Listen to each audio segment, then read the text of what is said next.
Apa ini? Oh,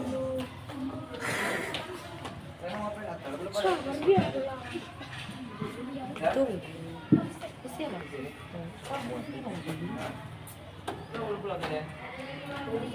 Kalian ngapain di sini?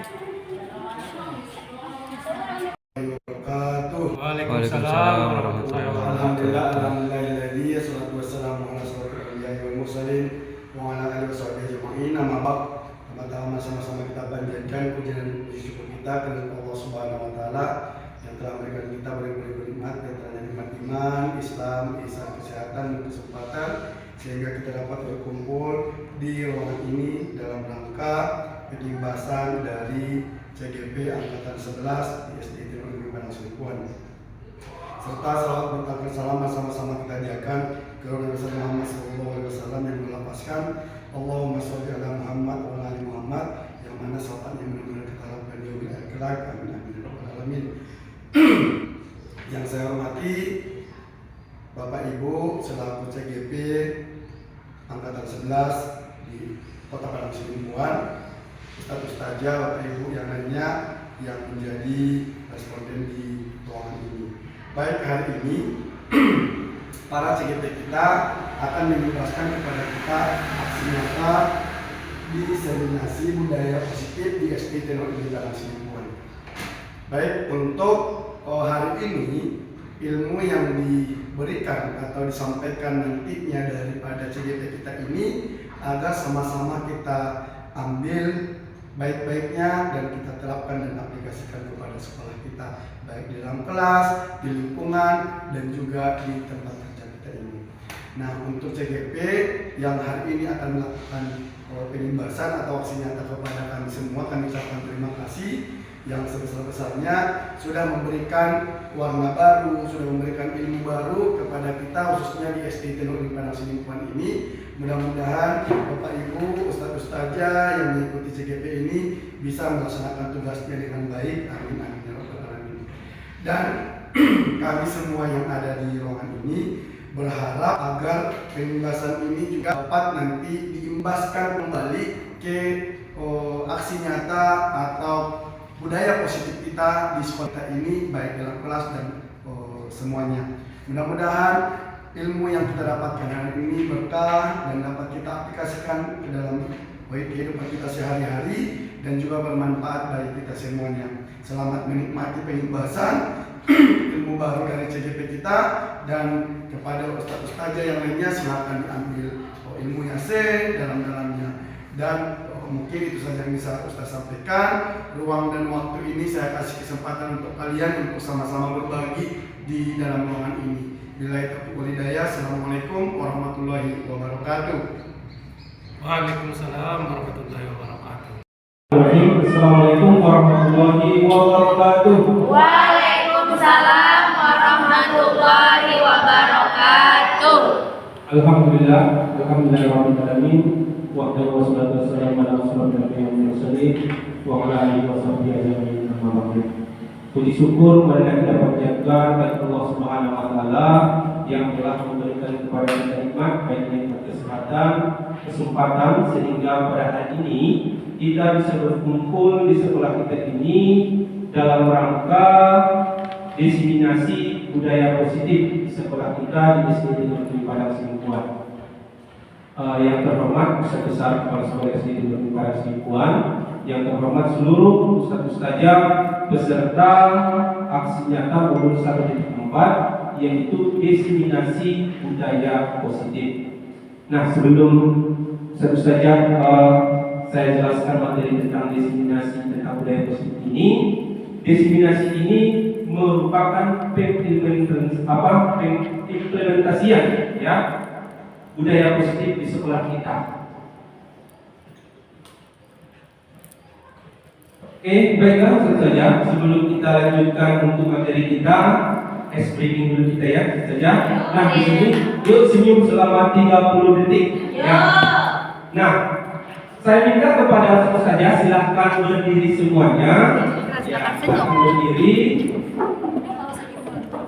Kemudian silahkan dicari pasangannya masing-masing. Silahkan saling berhadapan. Ya. silahkan saling bertatapan ya. Saling bertatapan saja. Nah, silahkan ustaz-ustazah berikan senyuman yang terbaik terhadap temannya masing-masing selama 30 detik ya. Selama 30 detik karena budaya kita ini adalah pembagian positif ya. Kita mulai ya. Ustaz hitung 3, 2, 1. Silakan ustazah berikan senyuman yang terbaiknya kepada temannya.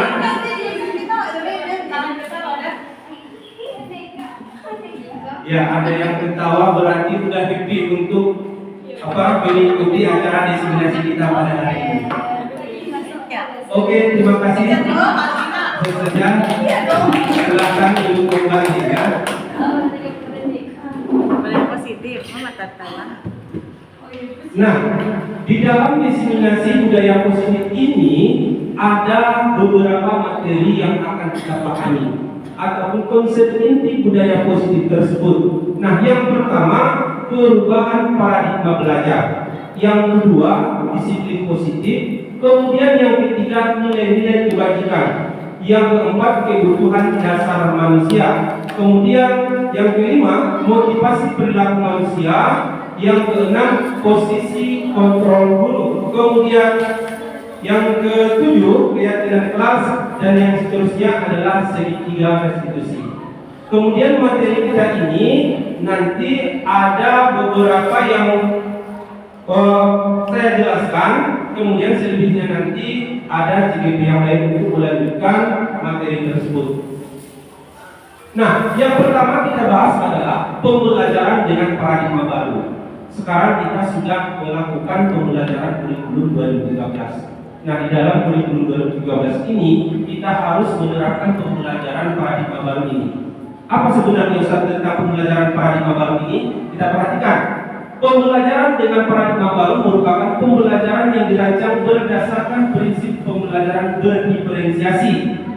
Sehingga para peserta didik belajar sesuai kebutuhannya berdasarkan tahap perkembangan sesuai dengan psikologi modern untuk mewujudkan profil pelajar Pancasila. Kata kuncinya di dalam pembelajaran paradigma baru ini adalah bahwa kita harus melaksanakan pembelajaran sesuai dengan kebutuhan tenaga kita. Nah, di sini ada pembelajaran berdiferensiasi. Ada di situ different, perbedaan. Nah, berarti setiap anak-anak kita itu memiliki gaya belajar yang berbeda, minat belajar yang berbeda. Karena anak-anak kita itu adalah unik, memiliki potensi dan bakatnya masing-masing. Itulah yang harus kita kembangkan sesuai dengan kebutuhannya berdasarkan tahap perkembangannya. Kemudian kita perhatikan ada di sini miskonsepsi tentang teori kontrol. Berarti apa? Miskonsepsi, terjadi mungkin kesalahpahaman ya tentang bagaimana teori kontrol tersebut. Di sini yang pertama ada ilusi guru mengontrol murid. Kemudian ilusi bahwa semua penguatan positif efektif dan bermanfaat. Kemudian yang keempat, ilusi bahwa kritik dan membuat rasa bersalah mampu menguatkan karakter. Yang keempat, ilusi bahwa orang dewasa berhak untuk memaksa. Di sini nanti miskonsepsi tentang teori kontrol ini akan kita bahas satu persatu. Nah, kita perhatikan miskonsepsi tentang teori kontrol. Yang pertama adalah ilusi guru mengontrol murid. Nah, kita perhatikan di sini, pada dasarnya kita tidak dapat memaksa murid untuk berbuat sesuatu. Jikalau murid tersebut memilih untuk tidak melakukannya, walaupun kita perhatikan tampaknya guru sedang mengontrol perilaku murid. Hal demikian terjadi karena murid sedang mengizinkan dirinya dikontrol. Nah, intinya di dalam yang pertama ini, ilusi guru mengontrol murid adalah bahwa anak kita itu adalah berhak untuk memilih. Apakah dia melaksanakan motivasi yang kita berikan atau arahan yang kita berikan atau tidak. Ketika anak kita mendengarkan apa yang kita sampaikan, berarti itu karena merupakan adalah kebutuhan dasar dia. Ya, nanti akan kita bahas untuk selanjutnya. Kemudian yang kedua adalah ilusi bahwa semua penguatan positif efektif dan bermanfaat. Nah, kita perhatikan penguatan positif atau bujukan adalah bentuk-bentuk kontrol segala usaha untuk mempengaruhi murid agar menggunakan suatu perilaku tertentu adalah suatu usaha untuk mengontrol murid tersebut dalam jangka waktu tertentu. Kemungkinan murid tersebut akan menyadari dan mencoba untuk menolak bujukan kita, atau bisa jadi murid tersebut menjadi tergantung pada pendapat sang guru untuk berusaha.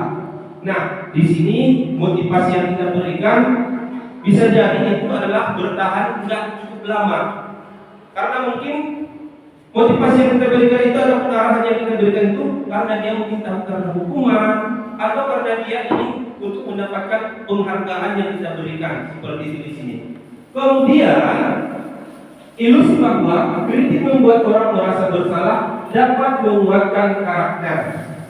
Nah, ketika misalkan kita berada di dalam kelas, udah kita sampaikan terhadap anak kita, Ustaz udah capek-capek untuk mengajarkan materi ini sehingga anak kita merasa bersalah terhadap sikap yang telah dia lakukan, seperti itu di sini. Kita perhatikan menggunakan kritik dan rasa bersalah untuk menuju pada identitas gagal. Mereka belajar untuk merasa buruk tentang diri mereka.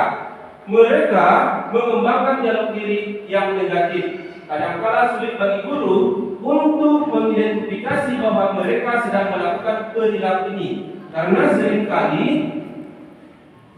guru cukup menggunakan suara halus untuk menyampaikan pesan negatif. Nah, kita perhatikan di sini, ketika kita sudah sampaikan dan anak-anak kita merasa bersalah, mungkin itu adalah menjadi beban hidup diri dia. Gara-gara aku, ustazah marah atau seperti apa? Nah, di dalam ini. Kemudian yang keempat adalah ilusi bahwa orang dewasa memiliki hak untuk memaksa. Kemudian kita perhatikan banyak orang dewasa yang percaya bahwa mereka memiliki tanggung jawab untuk membuat murid-murid berbuat hal-hal tertentu. Apapun yang dilakukan dapat diterima selama ada sebuah kemajuan berdasarkan sebuah pengukuran kinerja. Pada saat itulah orang dewasa akan menyadari bahwa perilaku memaksa tidak akan efektif untuk jangka waktu panjang dan sebuah hubungan permusuhan akan terbentuk.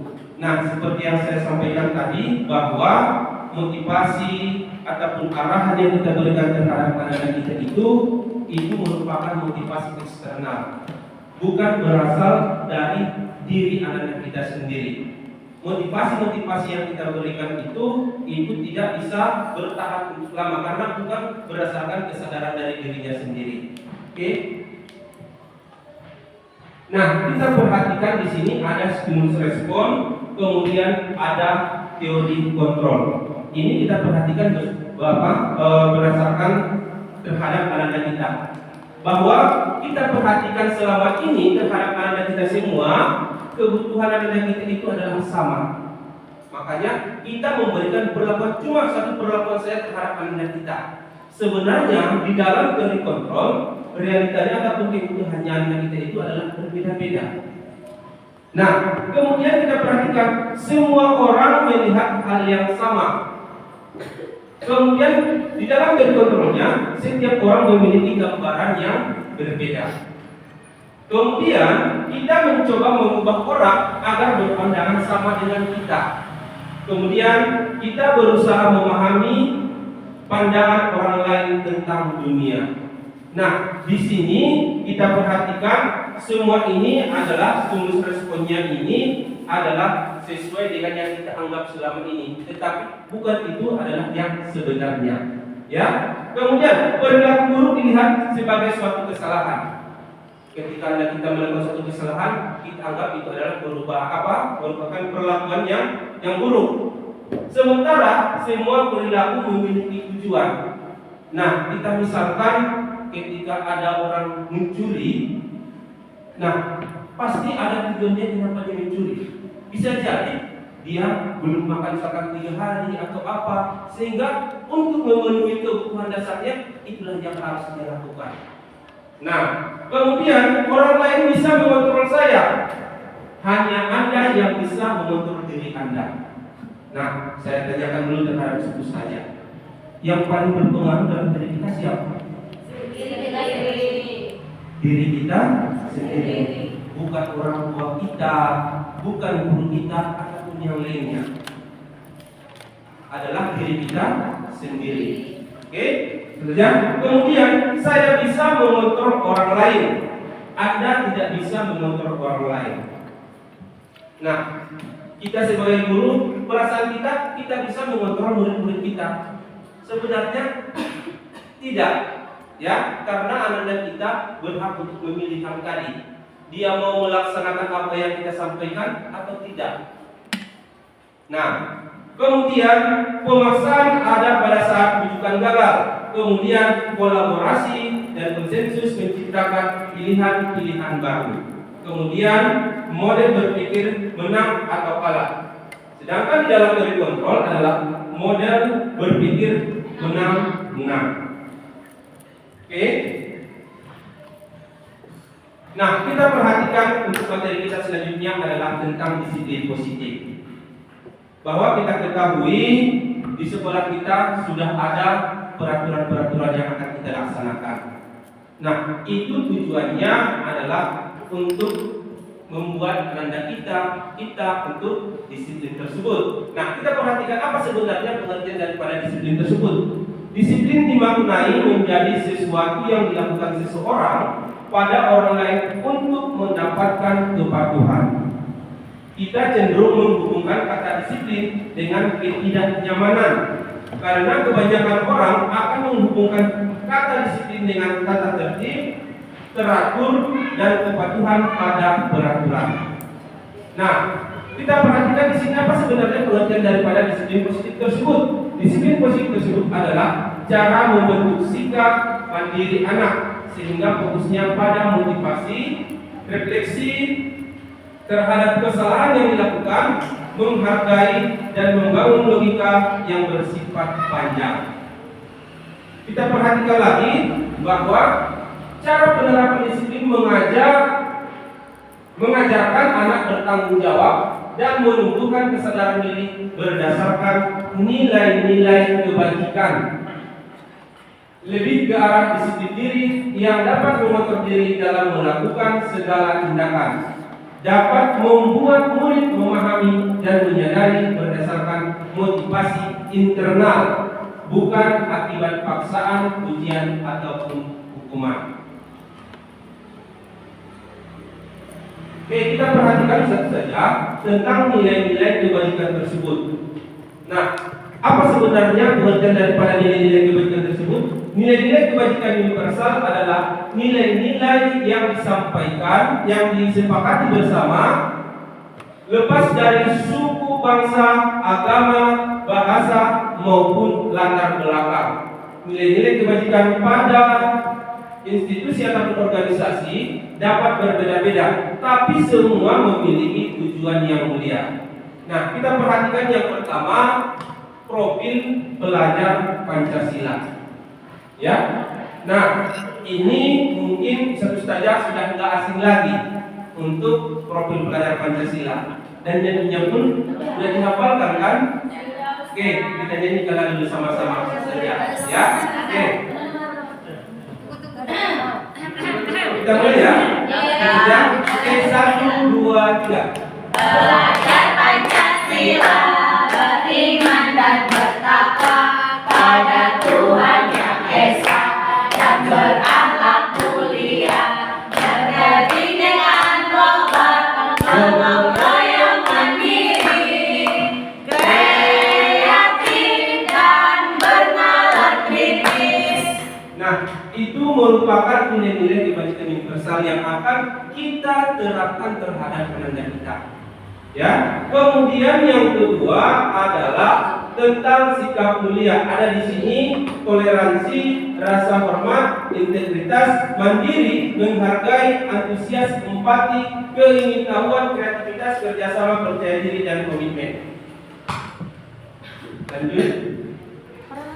Kemudian kita perhatikan yang ketiga adalah petunjuk seumur hidup dan keterampilan hidup. Nah, di sini kita perhatikan nilai kebaikannya: dapat dipercaya, lurus hati, pendengar yang aktif, tidak merendahkan orang lain, kemudian memberikan yang terbaik dari diri. Kemudian petunjuk hidup yang keempat: peduli, penalaran, bekerja sama, keberanian, keingintahuan, usaha, kebebasan, kemudian berorganisasi, kesabaran, dan keteguhan hati. Kemudian kehormatan, memiliki rasa humoris, kemudian berinisiatif, integritas, pemecahan masalah, sumber pengetahuan, kemudian tanggung jawab, dan persahabatan. Kemudian kita perhatikan di sini ada proyek nilai-nilai kebajikan. Nah, kita perhatikan peduli, terus terangan, kebersihan, dan seterusnya. Nah, itu tadi nilai-nilai kebajikan itulah yang harus kita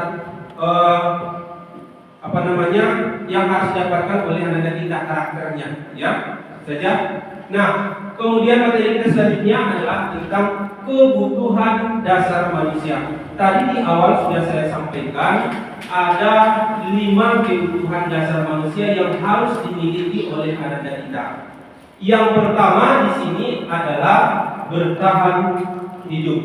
Kemudian yang kedua adalah kasih sayang dan rasa diterima. Kemudian ada kebebasan, kemudian kesenangan, dan penguasaan. Nah, kita akan bahas satu persatu tentang kebutuhan dasar manusia ini. Yang pertama adalah kebutuhan bertahan hidup ataupun survival. Adalah kebutuhan yang bersifat fisiologis untuk bertahan hidup, misalnya kesehatan, rumah, dan makanan, dan lain sebagainya, ya. Kemudian yang kedua adalah kasih sayang dan rasa diterima. Nah, kebutuhan untuk diterima, kebutuhan untuk disayangi dan diterima meliputi kebutuhan akan hubungan dan koneksi sosial. Anak-anak kita dalam kelas banyak mungkin ingin mendapatkan kasih sayang ataupun rasa ingin diterima di dalam kelas kita. Nah, kebutuhan-kebutuhan yang ini harus kita perhatikan, harus kita berikan terhadap anak-anak kita. Kalau kebutuhan yang 5 ini tidak kita berikan, maka disitulah terjadi masalah-masalah di dalam kelas kita. Oke, itu saja. Kemudian yang ketiga adalah penguasaan, kebutuhan pengakuan dan kemampuan. Kemudian yang keempat adalah kebebasan ataupun kebutuhan akan pilihan. Kebutuhan untuk bebas adalah kebutuhan akan kemandirian, otonomi, memiliki pilihan, mampu mengendalikan arah hidup seseorang. Kemudian yang kelima adalah kebutuhan akan kesenangan, adalah kebutuhan untuk mencari kesenangan, bermain, dan tertawa, dan lain sebagainya yang di sini, ya, untuk kebutuhan dasar manusia ini. Bahwa anak kita juga pengen senang, tertawa, dan lain sebagainya. Nah, itulah dia kebutuhan-kebutuhan 5 kebutuhan dasar manusia. Ada tadi bertahan hidup, kemudian kasih sayang, kebebasan, penguasaan, kemudian begitu juga tentang kesenangan. Kemudian materi kita selanjutnya adalah motivasi perilaku manusia, hukuman, dan penghargaan. Ada 2 motivasi di sini yang akan kita pelajari. Yang pertama adalah motivasi eksternal, yaitu motivasi yang berasal dari luar. Kemudian ada motivasi internal, yaitu motivasi yang berasal dari dalam, ya. Nah, kita perhatikan yang pertama adalah motivasi eksternal. Motivasi eksternal di sini adalah untuk menghindari ketidaknyamanan ataupun hukuman. Kemudian yang kedua, untuk mendapatkan penghargaan, imbalan dari orang lain. Kita misalkan contohnya seperti ini, ketika kita di dalam kelas menyampaikan terhadap anak kita, silahkan Ananda seluruhnya dengarkan apa penjelasan yang Ustadz sampaikan pada hari ini. Nanti setelah Ustadz akan jelaskan, Ustadz akan tanya tentang apa yang Ustadz sampaikan materinya tadi. Siapa nanti yang tidak dapat akan berdiri, dan siapa yang dapat pertanyaan yang Ustadz berikan akan Ustadz berikan hadiah. Nah, dari ilustrasi yang Ustadz sampaikan tadi, bisa jadi di sini adalah ada motivasi eksternalnya, motivasi yang Ustadz berikan tadi terhadap anak kita. Ketika kita menjelaskan, ketika kita berikan pertanyaan terhadap anak kita, bisa jadi di situ dia mau mendengarkan kita karena dia takut akan hukuman tidak dapat tadi. Kemudian yang kedua, dia ingin mendapatkan apa? Penghargaan ataupun hadiah yang diberikan oleh ustadz tersebut. Itu adalah motivasi eksternal. Nah, di sini kita perhatikan penting untuk menghindari penghargaan dan hukuman yang berlebihan untuk meminimalisasi motivasi eksternal tersebut. Bukan nggak boleh kita melakukan yang seperti itu, ya kan? Di dalam eksternal ini kita memberikan konsekuensi, kita memberikan penghargaan, tetapi kita minimalisasi. Tetapi yang sebenarnya yang kita harapkan terhadap anak kita adalah motivasi internal ini, motivasi yang berasal dari dalam diri anak kita. Nah, kita perhatikan di sini motivasi internal ini adalah untuk menjadi orang yang mereka inginkan dan menghargai diri sendiri dengan nilai-nilai yang mereka percaya.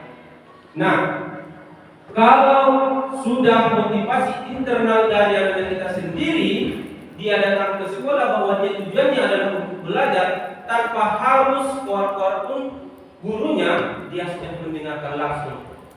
Nah, berarti apa? Dia sudah sadar bahwa tujuannya datang ke sekolah adalah untuk belajar. Berarti sudah tumbuh motivasi internal di dalam diri anak kita. Kita perhatikan di sini hukuman, konsekuensi, dan restitusi. Yang kita bahas pertama adalah tentang hukuman. Kita perhatikan di sini tentang hukuman tersebut tidak terencana atau tiba-tiba. Biasanya kita sebagai guru memberikan hukuman terhadap anak kita itu adalah tidak terencana. Misalkan dia tidak mengerjakan tugas hari ini, kita memberikan hukuman terhadap dia, itu tidak terencana ataupun tiba-tiba. Kita suruh dia misalkan mencatat dan lain sebagainya, atau kita suruh dia seperti apa. Itu ciri-ciri daripada hukuman tersebut adalah tidak terencana ataupun dilaksanakan secara tiba-tiba.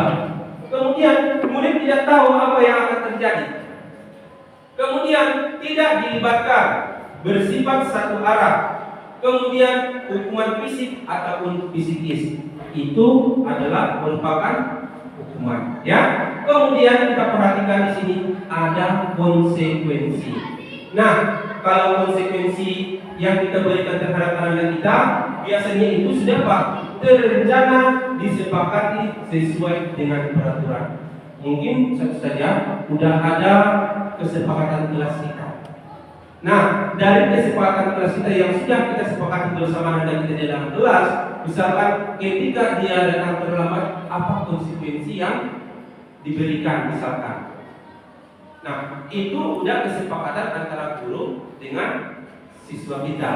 Kemudian murid tetap dibuat tidak nyaman dari konsekuensi yang kita buat itu. Mungkin di situ murid tidak dibuat apa? Tidak nyaman. Kemudian sikap guru selalu memonitor murid, memperhatikan dari kesalahan-kesalahan yang dilakukan oleh anak-anak kita. Kemudian yang ketiga adalah restitusi. Nah, di dalam restitusi ini ada 3 tahap yang akan kita lakukan. Yang pertama itu adalah menstabilkan identitas. Yang kedua, memvalidasi tindakan yang salah. Dan yang ketiga itu adalah menanyakan keyakinan Anda kita. Nah, itulah tahap-tahap di dalam restitusi. Nah, kita perhatikan dulu di dalam restitusi ini proses penciptaan kondisi bagi murid untuk memperbaiki kesalahan. Kemudian yang kedua, proses kolaboratif yang mengajarkan murid untuk mencari solusi sendiri. Contohnya seperti ini. Kita perhatikan setiap hari ada beberapa anak kita yang datang ke sekolah terlambat. Nah, dari situ, dari masalah tersebut kita panggil dia. Kita lakukan restitusi terhadap anak kita dari 3 tahap yang saya sampaikan tadi. Yang pertama, menstabilkan identitas. Bang Ilham, tahu nggak kenapa Ustaz panggil datang ke sini? Tahu Ustaz? Karena saya datang terlambat Ustaz. Nah, itu sudah menstabilkan identitas. Kemudian kita memvalidasi memvalidasi tindakan yang salah. Nah, tahu nggak abang bahwa yang abang lakukan itu salah? Tahu Ustaz, minta maaf Ustaz. Di situ sudah kita memvalidasi tindakan yang salah, bahwa dia ketahui bahwa datang terlambat itu adalah merupakan perbuatan yang salah. Nah, baru kita tanya keyakinannya. Kalau udah tahu abang terlambat adalah merupakan perbuatan yang salah, nah sebenarnya seperti apa yang harus kita lakukan? Harus datang ke sekolah tepat waktu Ustaz. Nah, berarti dia sudah tahu, sudah yakin bahwa apa yang dia lakukan itu salah, dia harus datang terlambat. Nah, di dalam menanyakan keyakinan ini, kita tanya dia, apa kira-kira solusi yang dia lakukan supaya untuk kedepannya dia tidak datang terlambat lagi. Nah, disampaikannya, mulai besok Ustaz saya akan datang tepat waktu, saya akan bangun cepat dan lain sebagainya. Itu merupakan suatu keyakinan dia. Berarti untuk selanjutnya akan kita perhatikan kembali. Nah, seperti itulah tahap-tahap restitusi yang akan kita lakukan terhadap anak kita. Jangan langsung kita menjudge setiap kesalahan yang dilakukan anak kita itu adalah selalu terus kita salahkan. Kita kembalikan terhadap dia dari permasalahan dan kesalahan yang dia buat tersebut, sehingga dia sadar, muncul motivasi internal di dalam dirinya bahwa apa yang dia lakukan itu adalah salah, dan dari dirinya juga muncul, oh saya harus seperti ini. Oke, itu saja. Nah, kita perhatikan tadi Ustaz sudah menjelaskan tentang hukuman atau konsekuensi. Ya, hukuman atau konsekuensi. Ada di sini 4 tindakan guru. Kemudian apakah ini termasuk hukuman atau konsekuensi? Oke, kita baca yang pertama ya, saja. Mencatat 100 kali di dalam buku kalimat saya tidak akan terlambat lagi karena terlambat ke sekolah. Kemudian yang kedua, lari mengelilingi lapangan basket 2 kali karena terlambat hadir di sekolah. Kemudian yang ketiga, kehilangan 10 menit jam istirahat untuk mengerjakan tugas karena terlambat datang dan tertinggal pelajaran. Kemudian menggantikan kertas tugas teman yang telah dicoret-coret. Nah, di sini saya akan minta sebut saja untuk mengisi sticky note yang sudah disediakan. Silakan diisi. Yang pertanyaan pertama, apakah ini termasuk hukuman atau konsekuensi?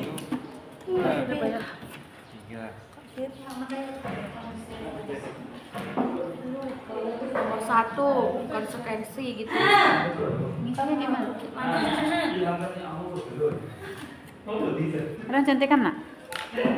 Wih, cantik isi. Nomor 1 semua yang jawab itu Ustaz. Semua. Iya. Lalu ungkapin pulpen di sebelah Dasar sana nama ada nama. Sampai sadar Ustaz. Ya.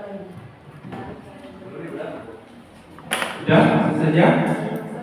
Nah, yang pertama dulu, mencatat 100 kali di dalam buku kalimat, saya tidak akan terlambat lagi.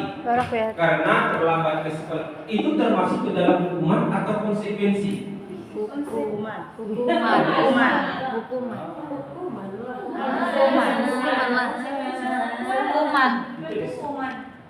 Ya, sudah.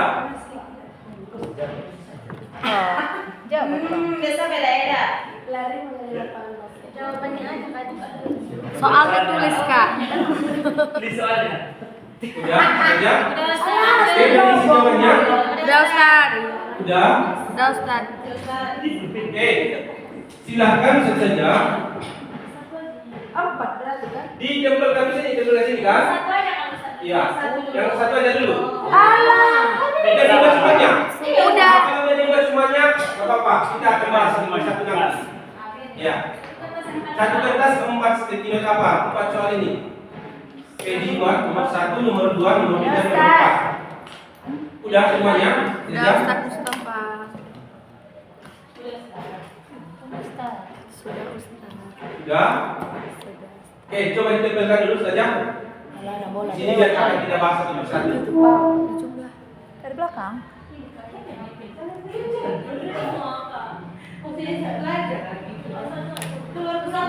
Ada yang pentas. Ayo operator. Kak mana dapat di? Ini Kak Bin. Kak siapa silang.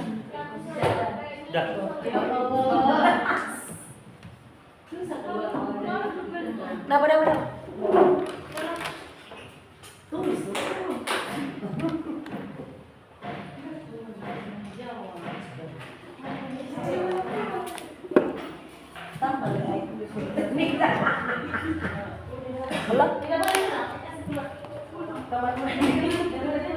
Oke, di sini adalah kesedihan. Dibuat. Ya, langsung saja lah perjanjiannya. Sudah mesti cekep. Anik mah. Tengok dulu ke Hamsu. Nggak tahan aku. Alah, Marialah para galau itu. Para gitu.